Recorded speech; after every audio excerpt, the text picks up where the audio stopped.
Hello and welcome to another edition of the Middle East Report. In this edition of the Middle East Report, we'll be looking at the current challenges and threats that are facing the State of Israel.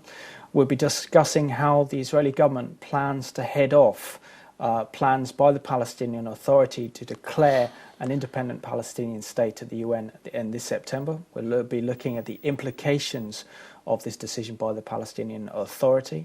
We'll also be discussing the issue of the delegitimization of Israel and how Christians can respond to this challenge that is facing the Jewish people and Israel at this time.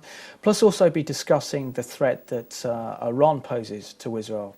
Iran is very close to developing nuclear weapons, sponsors the Islamic terrorist organizations Hezbollah and Hamas. So we'll be discussing how Israel plans to deal with any potential missile threats or any threats of terrorism, and also looking beyond the conflict and how Christians can respond to the call of our day to stand with Israel and the Jewish people at this critical junction in world history.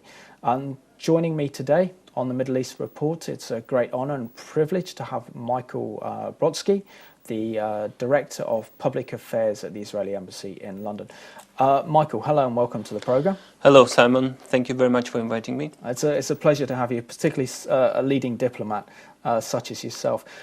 Michael, do you want to tell us a little bit about yourself and how you came to work for the Israeli Foreign Ministry, how you ended up here in London, and why it's so important to stand with Israel and the Jewish people? Yeah, with pleasure. But maybe in a few words about myself. I was born in the former Soviet Union in Russia, and I went to Israel when I was 18 years old in 1990, on the peak of a huge wave of immigration from the former Soviet Union to Israel. And I've been working at the Israeli Foreign Ministry for 10 years, and this is my second posting. The first posting was in Moscow, back to Russia, and I served there for 5 years as a spokesperson and then as a political attaché. And I've been in London for less than 2 years, running the public affairs department at our embassy. And how are you finding it? What were the challenges you've really faced in this role being in London? It is a very challenging role, being responsible for the image of Israel in this country, and it's not a secret. It is a huge problem for us, the relations with the civil society in the UK.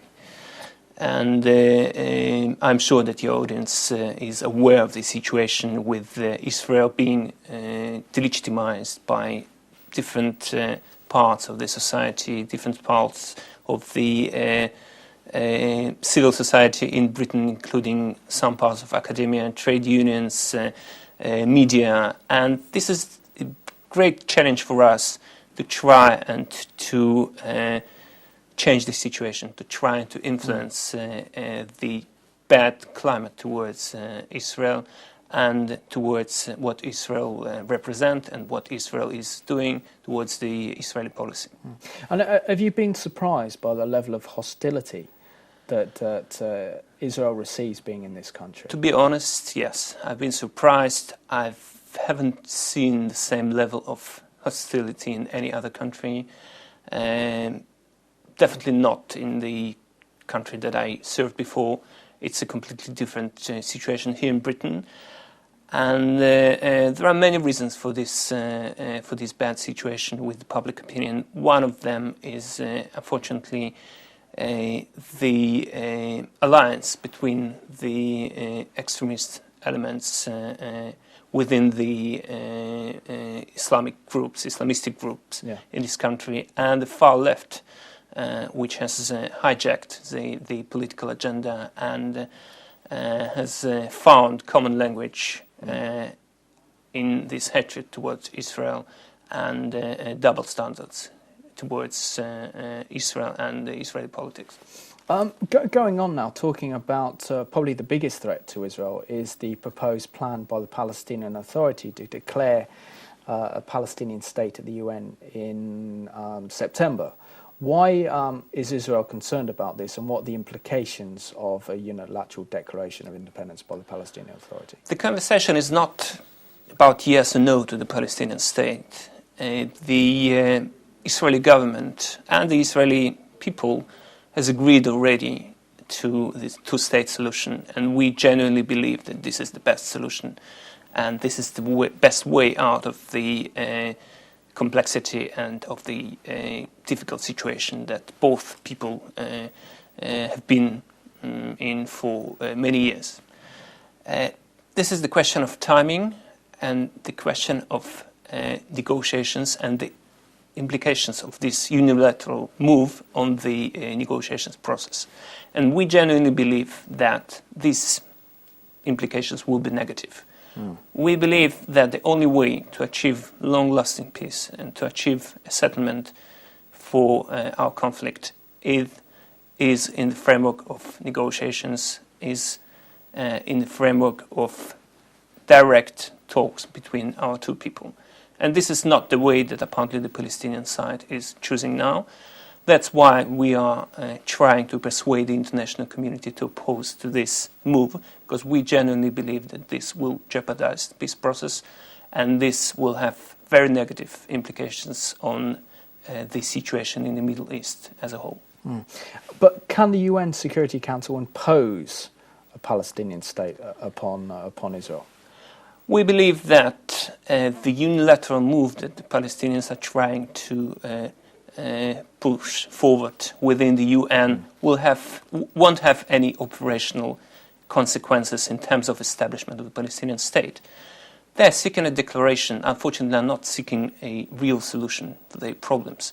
And what we are offering is probably a more complicated, it's probably a more difficult way, but the way which aims to achieve a real solution, which aims to achieve a real improvement, a real change for the situation for the Palestinians and for the Israelis, and probably for the whole region. To answer your question, the United Nations can't impose any solutions on Israel, and the only way to resolve the situation is to have direct negotiations between us and the Palestinians, to put all the difficult issues on the table and to try to find the appropriate solutions for all these issues. We have a clip to go to now, and it just shows you the real challenges that Israel faces within the United Nations. No matter how you feel about the United Nations, it's the one place on planet Earth where nations get together and attempt to speak with one voice. That's why their resolutions can make a big difference. So when people all around the world see that approximately 40% of the UN Human Rights Council resolutions were against just one country, most of us would assume that country must be a really bad place. Perhaps ruled by, say, a genocidal dictator who kills his own people, or maybe a tyrant continually threatening to annihilate another country. But actually, the country that has been condemned more times than every repressive country on Earth combined is a democracy. The only viable democracy in the Middle East, Israel. And with these repeated resolutions against Israel, it's easy to see why so many in the international community perceive Israel as a major cause of world problems. But are all these resolutions really justified? Because whether or not you agree with how Israel is handling its many challenges, when you do a basic comparison, like the number of deaths Israel is responsible for with the number of condemnations they've received, and then make that same comparison with other countries, it paints a surprising picture of a possible double standard. What could explain the enormous imbalance? Quick history lesson. In 1975, Cuba needed to gather support in order to take down the biggest democratic superpower dominating the global schoolyard, the United States. Seeing how the UN was mostly controlled by the democratic superpowers, Cuba, along with other communist nations, finally found a way to even the playing field, because it just so happened that, at the same time, a number of Muslim countries were looking for new, creative ways to gang up on Israel. So the communists realized that by joining the Muslims' anti-Israel coalition, they could create an unstoppable voting bloc inside the UN. Because with every resolution they passed against Israel, they simultaneously discredited Israel's ally, the United States. So in 1975, the newfound communist Muslim voting bloc spearheaded the passing of a UN resolution that officially stated, Zionism is a form of racism. Yes, Zionism. The movement trying to find ways to protect Jews from racism was redefined as racism. which is kind of like saying the civil rights movement is racism and Martin Luther King is a racist. This is why resolution after resolution after resolution against Israel from 1975 until this day easily passes through the UN. But today, this movement has a new tool for attacking Israel as the cause of all our problems: the UN's Durban Review Conference on Racism. Durban is charged with finding the real root of racism, and at the last conference, keynote speaker and human rights best friend Mahmoud Ahmadinejad, yeah, the guy who openly called for Israel's annihilation, revealed that Zionism is not only racist, but the true root of racism throughout the world. And what has history taught us about what tends to happen when one ethnic group is believed to be the hidden root to all the world's problems? What is happening at Durban is catastrophic, not only for Jews, but for the whole world. And it's growing, spreading, and gaining credibility through Durban. In fact, this year, representatives from over 140 different countries will descend on New York City for Durban as speakers work to convince them about the secret Jewish cause to worldwide racism. Let's learn from history and this time act before false accusations lead to violence. We cannot leave this message unchallenged. We need your help. We're asking you, your friends, families, neighbors, and faith community to join us in New York City and expose this threat and confront this lie before it once again takes hold of half the world. Hello and welcome back to Middle East Report. Just goes to show the makeup of the UN and the challenges that Israel face within the United Nations. Michael, just looking at that clip, it just shows the momentous task of trying to bring on board the UN in support of Israel against this Declaration of Independence. But the one thing that confuses me with the whole Declaration of Palestinian Independence is that they don't have legitimacy, primarily because we have a government of national unity between Fatah and Hamas. Hamas is a prescribed terrorist organisation by the US State Department, also in Britain and Europe.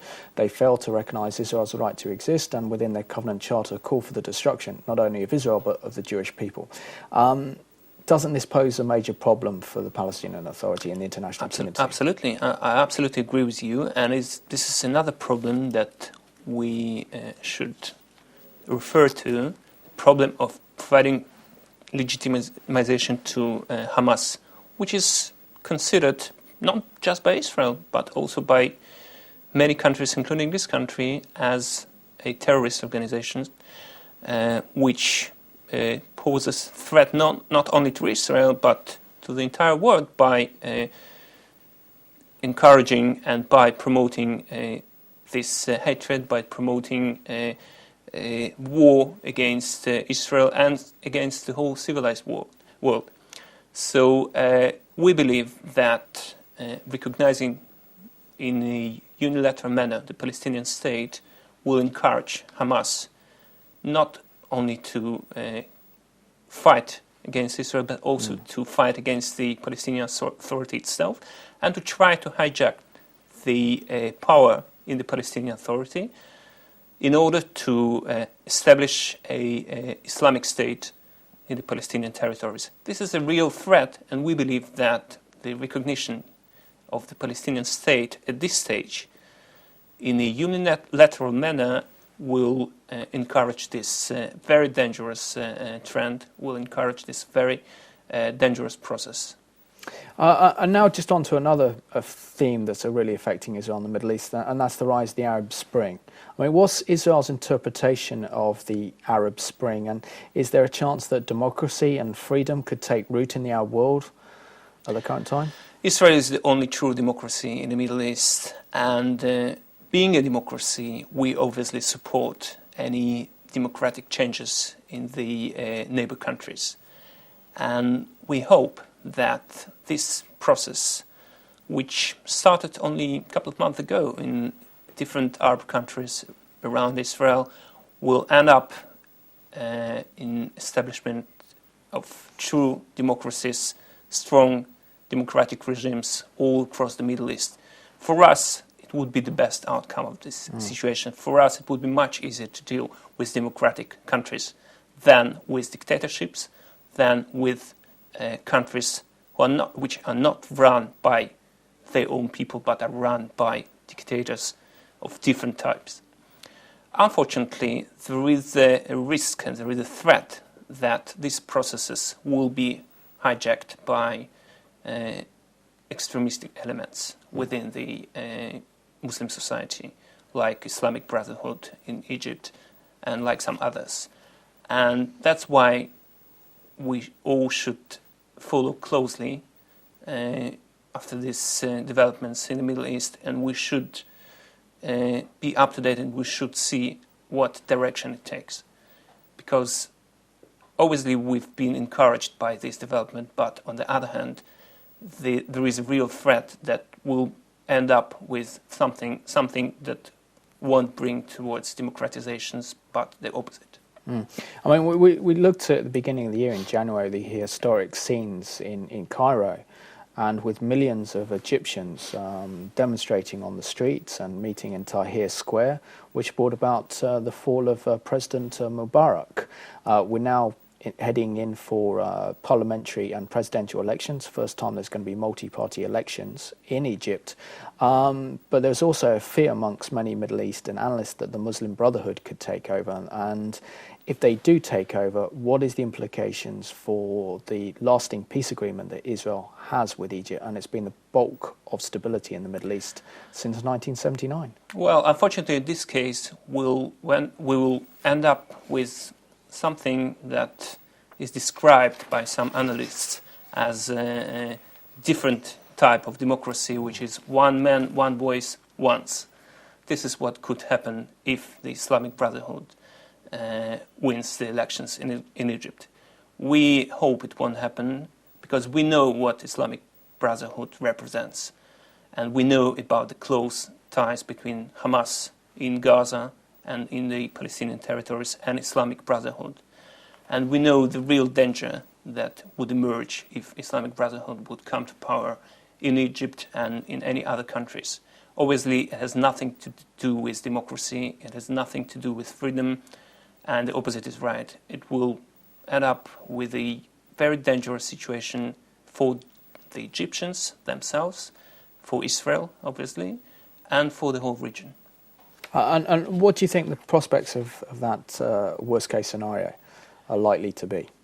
Well, I'm not an analyst on the Egyptian situation in Egypt, so I can't say what's the probability of this scenario. But we should look closely at what's going on in Egypt, and we should see what kind of processes are going on. Apparently, the Muslim Brotherhood didn't play a leading role in the uprising, in the Egyptian uprising, which was organized by young people who had nothing to do with the Islamic movement. But unfortunately, on the other hand, this is the only well-organized movement in Egypt.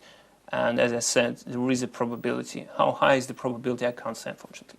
I think it'd be a case of waiting and see then, really. Sure. But just looking at the biggest threat to the Middle East and to Israel comes from the Islamic Republic of Iran.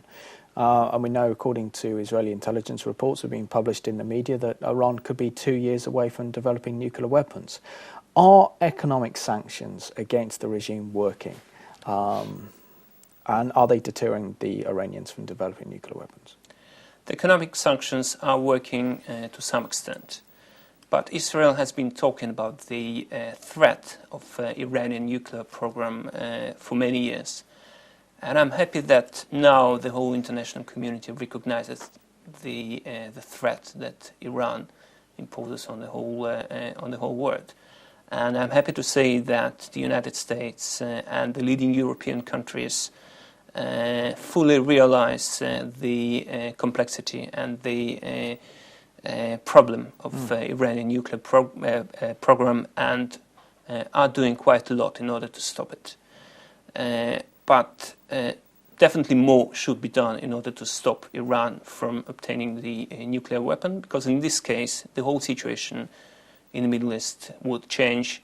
And at the moment Israel is probably the main country being threatened by the Iranian regime, but it doesn't mean that Iran would stop at this stage, would stop at Israel. Iran won't stop, and the real aim, the real goal of the Iranian regime is to gain power and to dominate the whole region. We have a clip to go to that really signifies the threat that Iran poses, not only to Israel but to the entire Middle East. They hate us because of you, because they say we're the small Satan, you're the great Satan, America. Iran possesses a threat not only to Israel, Iran possesses a threat to the entire world. The linkage, the main linkage between all those terror organizations is the fact that all of them are Muslims, and all of them share the same concept, to destroy our world and to build upon its remnants a new Islamic world. We in the West are sleeping, and we need a wake-up to understand that this threat is imminent. It's not theoretical threat. And as long as they will feel like they are winning, and as long as they will not witness and face Western determination to deal with them, politically, economically, and militarily, and they will go on with it from the Middle East to Europe to the United States. It's precisely this mad ideology that people underrate. They think that this is a normal country with a normal susceptibility to the calculations of cost and benefit.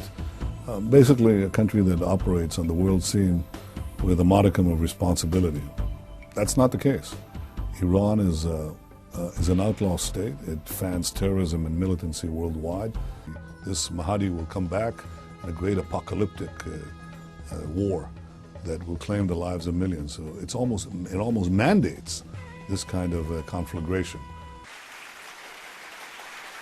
This challenge, which I believe is the test of our time, is one the West cannot afford to fail. The radical Iranian regime has declared the United States its enemy. The president believes it is his religious duty and his destiny to lead his country in a violent conflict against the infidel. You can bring a dirty bomb to any city. It might be brought by ship, by airplane, or by truck. It might be Tel Aviv, it might be Berlin, it might be New York. And of course, to cause devastating collateral damage, to kill as many civilians as they can. What they say, they mean. The moment they will be able to do that or that or that, it doesn't make difference now, suicide bomb, whatever you say, the moment they will be ready, they will do it. So the Middle East could be taken over, and that means that the oil fields, the oil spigot of the world would be in Iranian hands. If you're worried about oil prices today and what that does to the Western economies, just think about tomorrow.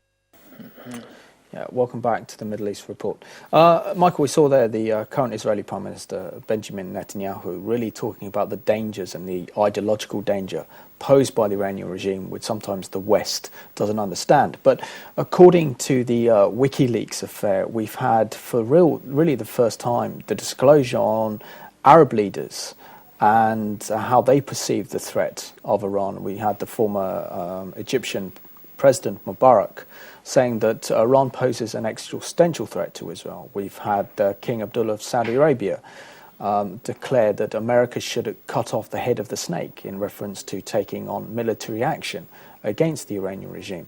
Are we now seeing that the Arab world is beginning to, certainly the Sunni Arab world, are beginning to share the same security concerns as Israel and saying the same things that Israel's been saying over the last few years?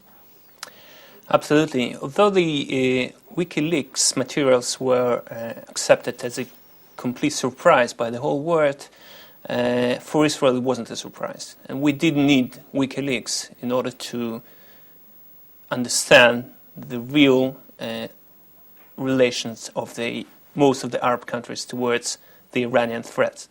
And we knew, long time before the WikiLeaks came out, that Israel is not alone in this struggle against the Iranian nuclear program. And we have been talking about the threat to the entire world, to the Middle East, and not just for Israel. And I'm happy that now not only the Western world, but also the whole Middle East, the leading Arab nations, recognize the situation, recognize the seriousness of the threat that Iran poses on their very existence. And as I said, only by joint effort we would be able to stop the Iranian nuclear program. By sanctions, by all possible means, the Iranian nuclear program should be stopped, and it's a question of responsibility. And Iranian regime can by no means be perceived as a responsible regime. It's probably the most irresponsible regime in the world, which endangers the situation in the whole world and in particular in the Middle East. Going on, I mean, one of Iran's main sponsors is Hezbollah, based in southern Lebanon. And we also had a statement by the U.S. Secretary of Secretary of Defense Gates, who recently said that Iran has something like over 50,000 missiles and rockets targeted Israel, and also have some long-range Scud missiles that are capable of hitting Tel Aviv. Are we going to see, maybe in the next few months or in the next year or so, another war with Hezbollah as we saw in 2006? In 2006, it was a very difficult war for Israel. And probably for the first time, we experienced a different tactics, which aims to harm the civilian population rather than the army forces, the military forces. And Israel has drawn very serious lessons from this war. And if there should be a new war, and I hope there won't be a new war, but if there should be a new war, Israel will be much more prepared to this new war with some new technologies, with some new means to protect the civilian population. But obviously the very existence of Hezbollah, which is a terroristic militia, terroristic group, which acts, although it acts on Lebanese territories, but it's a Iranian proxy, and the whole world knows about it. The very existence poses a real threat to the north of Israel, especially to the civilian population, and it should be taken very seriously.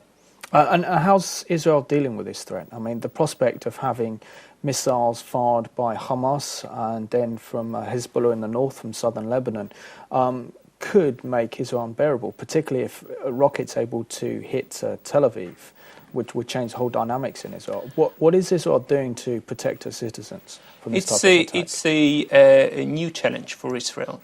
And as I said, in 2006, we experienced this threat, this challenge for the first time. And since then, huge work has been done in order to get our civilian population protected, in order to get it ready to this kind of scenario. And I'll give you just one example. The system called Iron Dome has been introduced by the Israeli military in order to protect the civilian population in Israel. Recently, it's been checked and quite successfully, and I hope it will provide at least part of the solution to this problem of missiles from the south and from the north. But this is, as I said, just a part of the solution. Obviously, the other part of the solution should deal with the Israeli military, the Israeli Defense Army, and I'm sure that the lessons will be drawn from the last conflict, and the appropriate tactics will be implemented. And the other threat really facing Israel is really the global rise of the whole delegitimization of Israel movement, which has a very strong presence here in Britain. I think your defense minister, Ehud Barak, described the threats of the delegitimization of Israel as the second most pressing threat to Israel, the first being Iran, and the second being Israel. Firstly, what is the delegitimization of Israel? And secondly, what is Israel doing to counter this? The delegitimization of Israel is a well-organized attempt to undermine the moral basis of the Jewish state, to question the very existence of the state of Israel as a Jewish state, as a national home for Jewish people. And you are absolutely right. This is huge threat to the very existence of Israel, and in Israel there is a growing awareness of this threat, and huge work has been done in order to deal with this threat and in order to find solutions to this threat. And an effort should be made not just by Israel, but by all Israelis across the world in order to deal with this threat. And we rely pretty much on our friends all across the world, including in this country, including our friends within the Christian community and other communities across the UK. What's your response to many of the pro-Palestinian organisations who are behind these boycotts, disinvestments of Israel and sanctions against Israel? And what's your response that many of these are being funded by NGOs and also by the European Union? We raised this question via different channels, including diplomatic channels. And it is a very complicated situation when, on the one hand, the European countries are fighting terror in some parts of the world, in Afghanistan, in Iraq, and at the same time they are providing funds for those who support terror. And this is a clear message that Israel is being conveying to the European governments. And obviously we strongly oppose this kind of support that is being provided to these organizations on the account of the European taxpayers. One thing astonishes me, that here we are, 21st century, it's 2011, we have a new state emerging in southern Sudan, and yet the only country in the world whose very existence and legitimacy is questioned is the State of Israel. I mean, is there anything to explain why there is so much hatred directed against Israel and the Jewish people? Well, some of the explanations are irrational, but others has to do with the classic anti-Semitism. Unfortunately, this is one of the main reasons for the modern hatred toward Israel. And Israel has become a Jew among the nations, if I may say so, and has become a topic on which many countries can find, the only topic on which many countries can find a common language. And this is the situation that is absolutely unbearable, and Israel is looking for solutions to find out the way out of this situation and to struggle for its very existence, because it poses a real threat to our existence. And also in recent years we've seen the rise of really negative and very, very biased media reporting against Israel. Not so much the case on Middle East Reports, you're okay here. But what is Israel doing to counter this threat? Because it has a very negative impact upon public opinion, particularly around the world, and then that has an influence on governments around the world. Isn't it time that Israel in the 21st century had her own narrative by having her own news channels, so that Israel's story can be heard and that people can tune in and just hear it from an Israeli perspective? It is a good idea, and it might be helpful, although I think there are no quick solutions for this situation. There are no quick answers, and everything should be done on different platforms, and whenever and wherever it would be possible to contradict this narrative, anti-Israeli narrative, and to get the real facts through to the press, to the media, everywhere it would be possible. And Israel is doing a lot in order to achieve this goal, but it won't achieve this goal alone, and it should be achieved in cooperation with all our friends across the world. And fortunately, we have many friends whom we can rely on. And can you tell us what the current relationship is between the Israeli and the British government? I mean, we've had just over a year now of the coalition government between the Conservatives and the Liberal Democrats. Has there been a change in the relationship from the previous Labour government towards Israel? I would say, in general terms, the relationship between Israel and the UK are very good, stable. We celebrated 60 years. Last year we celebrated 60 years of the diplomatic relations between our two countries, and President Shimon Peres and Foreign Secretary William Hague addressed a very distinguished gathering at Chatham House, and we have many reasons to celebrate. We've achieved a very high level of relationship in different fields. The political field, the economic ties between our countries are flourishing, and the UK is number one partner in terms of mutual trade for Israel in Europe. And recently we've reached the level of £3 billion of mutual trade between us and the UK, quite a significant sum. So I would say that on the governmental level, on the official level, the relations look very good. Unfortunately, I can't say the same about the civil society, and this is where our main problem is in this country. And does that have a knock-on effect on political relations? Fortunately not, and I would say that the political relations are based on the one hand, they're based on common interests, but on the other hand, on common values, which our two countries share.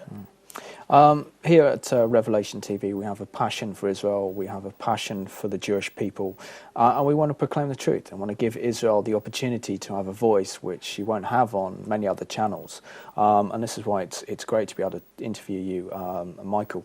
But can you tell our viewers, certainly those Christians who are watching, who do have a tremendous love for Israel and the Jewish people, how they can get involved with the Jewish community, how they can get involved with Israel to support Israel during this very difficult times? First of all, I'd like to thank your audience for relentless support of Israel. And I want to say that we cherish this support. And it's extremely important now, in the time when Israel is delegitimized by different parts of the society. So thank you very much. And I believe that your support and support of other friends of Israel in this country and in the other countries will help us to make Israel stronger, to make it prosperous, and will help us to achieve peace in the Middle East, which is the main goal and the main wish and the main hope of all the Israelis. But if you had, since you've been in your position, because within your position as a Director of Public Affairs, you deal with different faith communities. In your own experiences, what is the reaction you've had from the Christian community in this country that are pro-Islam, do support Israel and the Jewish people? I was very happy to find out that in this country we have many true friends within the Christian community. And I personally attended a couple of gatherings of Christian Friends of Israel, and each time I attend these meetings, I feel true warmth and I feel true support to the state of Israel and to the Jewish people. So once again, I want to thank your audience. I want to thank all our friends within the Christian community for this support, which is very valuable for us. Yeah, but how can they get involved on a practical level? Because so many of our viewers, they're fantastic, and they really do want to support Israel. I mean, with the channel alone, since it was established in 2003, through the great pioneering work of our CEO Howard Conda and many others, and Gordon and Lorna and Leslie all put a great work in supporting the channel. But it's almost been one of the big things of the channel. It's why we've been able to encourage something like over 2,500 Christians during that time, even more, to go out to Israel, to experience Israel, and they come back differently. How differently do you think people that haven't been to Israel would then see Israel, having been in the country? I believe that the difference is tremendous. I believe that each person who visited Israel came back with a completely different understanding of situation, and with a completely different relation towards Israel. And I would encourage everyone to go to Israel and to see the situation by his own eyes, which can't substitute any media coverage, which can't substitute anything else. This is the best way to learn about the situation, to feel it, to see it with your own eyes, and to understand what's going on. I mean, I had an interesting experience back in 2007 when I was in Israel. Went to go and see Israel play England for the European, I think 2008 qualifying game, and I was amazed at how many English people then flew over to Israel, and the hospitality that the Israelis put on in Tel Aviv was quite incredible. And it was very much of a party atmosphere. But one thing surprised me the most was two things, actually. My friend is an Israeli friend, and her brother was working in the same hotel that the England team was staying at in Herzliya. So I actually went along to the restaurant, and there's some Sky News reporters based out there hoping some of the players would come onto the beach. So I asked him a question. I said, look, you're here in Israel. What's your perception of Israel? And he goes, oh, it's a fantastic country. It's not like how it's perceived on the news. And then he said, well, it's not surprising, really. He said that my dentist is a Jewish dentist, and I've felt nothing but warmth and hospitality. So it's not surprising, this country. And I'd definitely come back here. And then one of the most amazing things was actually being in the stadium, I think it's Ramat Gan. And the Hatikva was played, the Israeli national anthem. And all the England fans were clapping the Israeli national anthem. And I've never seen anything like it.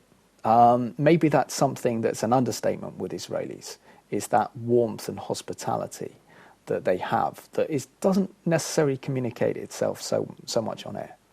Absolutely agree with you. And I think this is the first thing that surprises everyone who comes for the first time to Israel.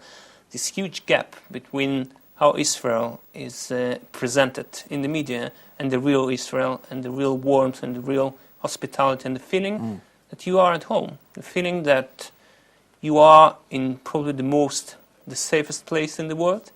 And despite the image of Israel as a dangerous place, it's a completely different feeling, completely different situation. That's why I keep saying that this is the best way to learn about Israel, to learn about the Middle East, to actually go there and to see everything by your own eyes. And what does Israel mean for you? I mean, you say you came here with the Soviet Union, Aliyah, that made Aliyah in around 91. What was it like growing up in Israel, and how does that affect you now being one of Israel's leading diplomats and actually speaking up on behalf of Israel in this country? First of all, Israel for me is a place where my home is, and it's a great honor for me to represent Israel, especially being a sort of newcomer to Israel, although I've lived for the last 20 years in Israel, but still, it's a great honor, and it's something that gives me a feeling of, makes me proud to represent Israel, being an Israeli diplomat, and to speak on behalf of Israel. This is a great feeling. And also, I mean, the other side of Israel we don't see. We see the conflict side, particularly in the news, but we don't really see Israel beyond the conflict. We don't see the great technological advancements in technology, in science, and also Israel's economy weathering out this global recession that the world is facing. Can you tell us more about the other side of Israel that many of our viewers may not know or haven't heard of because of biased media reporting? Absolutely. Unfortunately, the media, and I don't mean Revelation TV, but unfortunately the media is looking for conflicts rather than for good news. It's looking for bad news. And there are so many good news about Israel which should be told that I'm always happy to talk about this. Israel has achieved tremendous achievements in many fields, but especially in the technology. And those who come to Israel see by their own eyes this wonder that Israel has achieved in a very short period of time.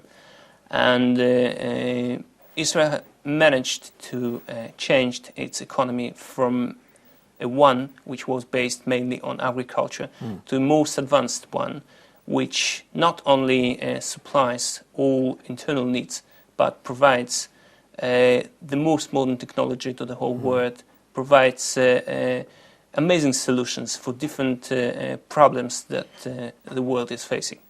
And also Aliya's played a big part in building the State of Israel. How important is Jewish immigration to Israel as a key component of the state? The Aliyah has always been very important for Israel. It's the new blood, it's the new brains that are coming to Israel. And this is the main reason and the main engine behind the change, the constant change that Israel is going through. And what do ordinary Israelis feel? Because there's a difference here. I mean, having been in Israel when certain conflicts have gone out and it breaks around the news and everyone thinks, well, you're in Israel, there must be so much trouble, and you don't even sense it. So how are ordinary Israelis responding to some of the challenges that Israel's facing? Well, those of your viewers who have been following the situation in Israel closely know about the protests that happened in Israel in the recent weeks. And many people went out to the streets to demand social justice. And it's not a secret. There is a problem, like in any other countries, especially including in this country. Yes. And amid the last events, I think I shouldn't tell more about it. But in the most civilized way, people of Israel went to express their demand for social justice, their demand for changes. And this is just one way how the Israeli society reacts to the modern challenges, reacts to the complexity of the situation. On the other hand, I should stress that Israel has proven to be a very strong democracy under very difficult circumstances and under a constant situation of existential threats towards its very existence. Nevertheless, the Israeli society is free, it is democratic, we've got free press, and we have a democracy that we all can be proud of. We're probably down to about the last 2.5 minutes, 2 minutes of the programme. Have you got a message that you'd like to communicate with our viewers in order to galvanise support for Israel this time? Absolutely. First of all, thank you very much. Thanks for all your support. It is very encouraging for us here in London. It is very encouraging for all the Israelis to know that in this country there are people who support us, there are people who understand us, and there are people who we can rely on.